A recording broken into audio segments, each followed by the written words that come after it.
Welcome to the Batman Drew podcast, and this is Benchwarmer chatter. Basically, it's just some unqualified commentary from the sidelines from a just regular old dude like me. Why did I do this show, you ask? Well, it's because I have a lot of opinions about sports, and honestly, no one's asked for them yet, so I thought, what good is social media if not to be an outlet for me to give you those opinions, share them with the public, and probably be told I'm wrong.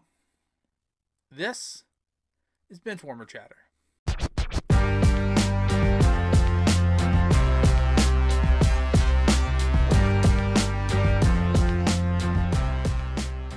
What's up, everybody? Let's go ahead and jump into today's episode. So, obviously, this weekend is going to be huge for college football. It is championship weekend.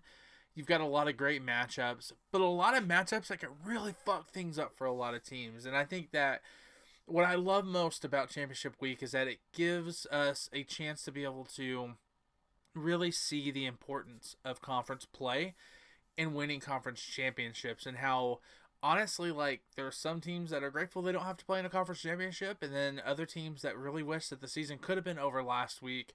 Nevertheless, let's jump right into it, right? So for our bench warmer stat line, you have the SEC championship game is Georgia and Alabama. Now, why is this game important? Because ultimately it's going to deal with, obviously, the winner's going to get a guaranteed lock to make the playoffs. I think Georgia, even if they lose this game, still have a really good shot at making the playoffs regardless. However, this is a must-win game for Bama, because I don't think that they want to be able to roll the dice and see where they'll fall. Even if they have a close competitive game with Georgia, I don't think it's going to be enough for them to be able to sneak into the playoffs. So, can they beat Georgia in the SEC championship game, and can they beat Georgia to be able to lock in their spot? Like, is that pressure going to build up? And I think it's fascinating to be able to ask that question, because I think in years past, it wouldn't even be a question for us to ask. We wouldn't be sitting here saying what, and, or if, because in Nick Saban, we kind of all trusted, whether you like them or hate them. And trust me, I hated Nick Saban. We just trusted he was going to get it done.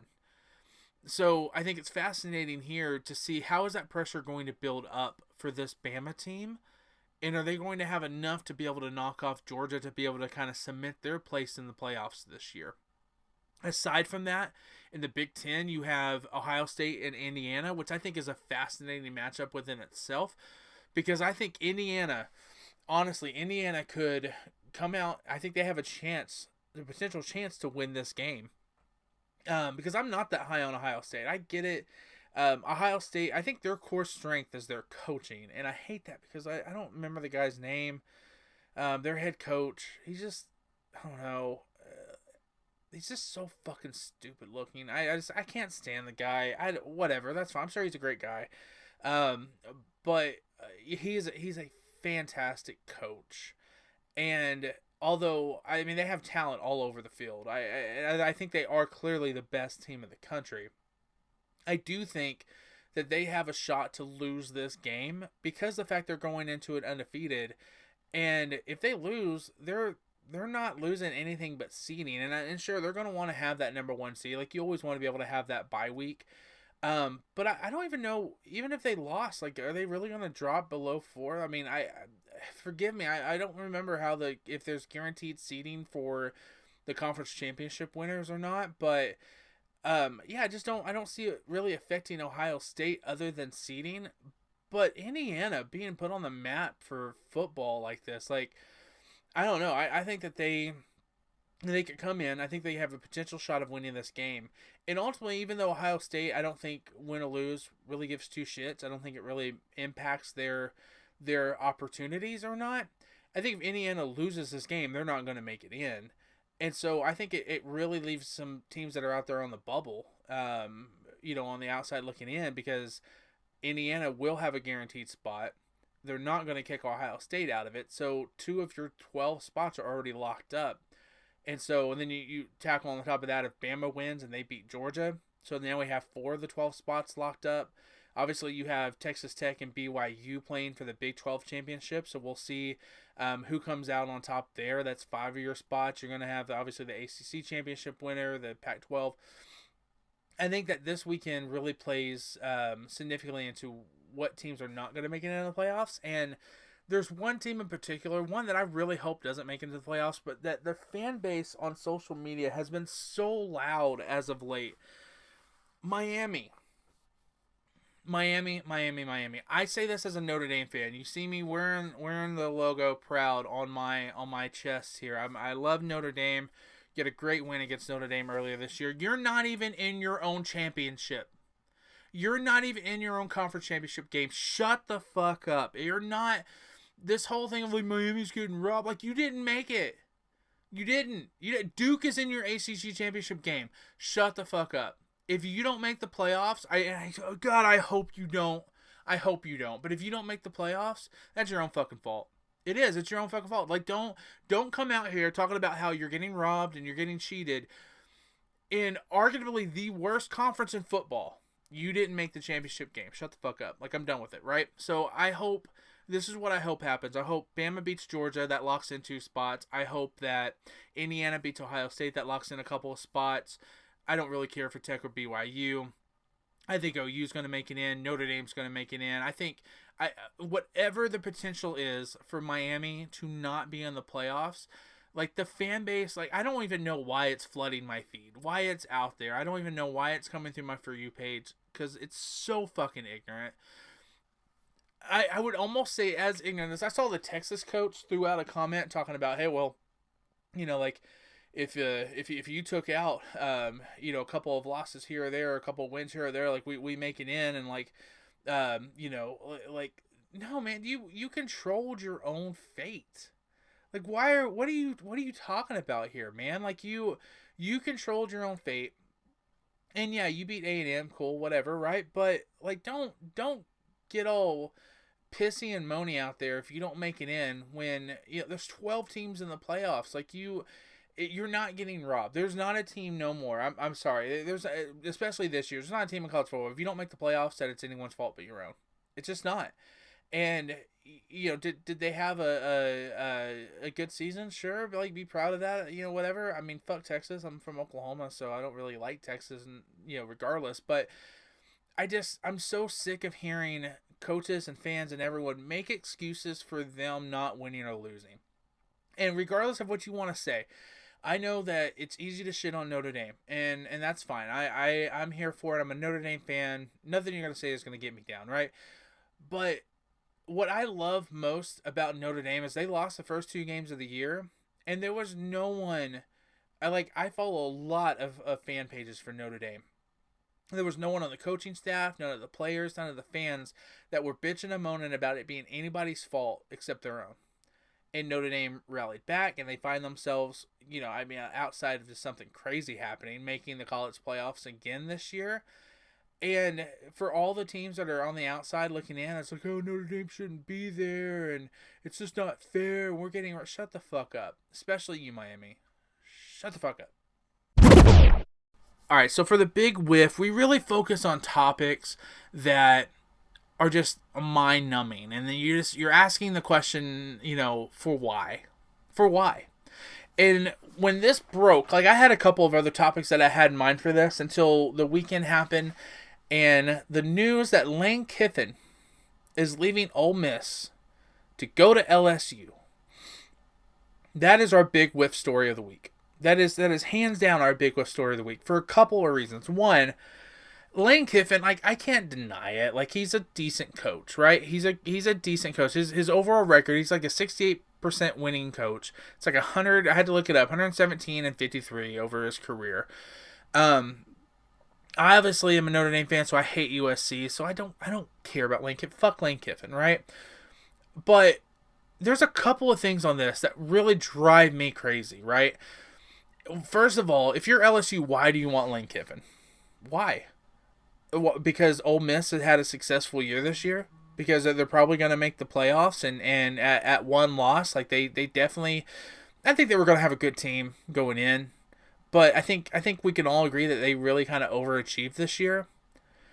But what really bothers me, man, if I was an athletic director, if like, it's the equivalent. Okay, so in my world, I'm a district sales manager. So in my world, it would be going out to find a manager to hire for one of my stores and finding someone who I thought was the person, right? You are the man or woman for the job. I love you. Like you are the person I want to hire. Let's make this happen. How soon would you be available to start? And they look at you and they say, well, currently at my current job, well, I mean, I can start tomorrow if you need me to. I'll just let them know that I quit.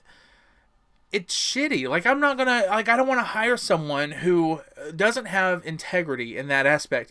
And when you are a team who make it into the 12-team playoff and you have an opportunity to win a national championship, and regardless of what realistic chance they have in the playoffs is, if you're in the playoffs, you have a chance to win a national championship.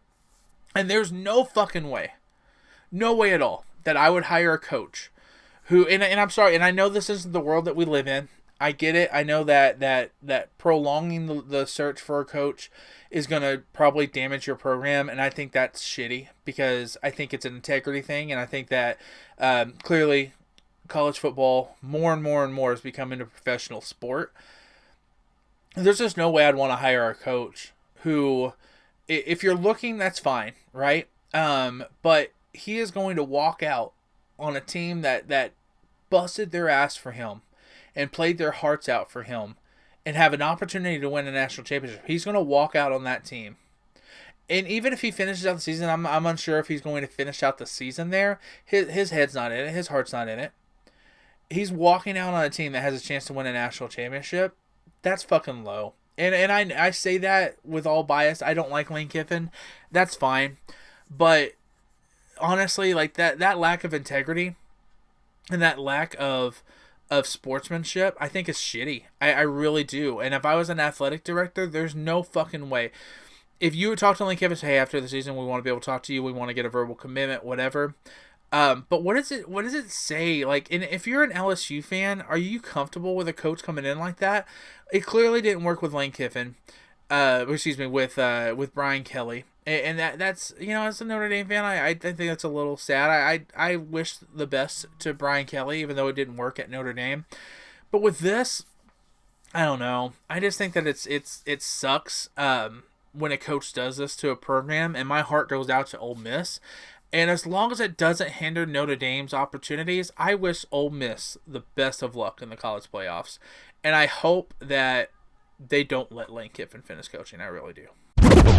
All right, let's jump into our locker room gossip topic of the week. Rumors have been going around that the Dallas Mavericks are looking to move Anthony Davis. If you remember, Anthony Davis was a part of that blockbuster trade that the Dallas Mavericks made to be able to send Luka to LA. What is going on with Dallas? Like, so first of all, do you need to move Anthony Davis? You 100% do. He's overpaid. I think he's a great player, but he's overpaid, and you're clearly not going to win anything now. So it's time to start rebuilding. So I don't fault them for wanting to move Anthony Davis.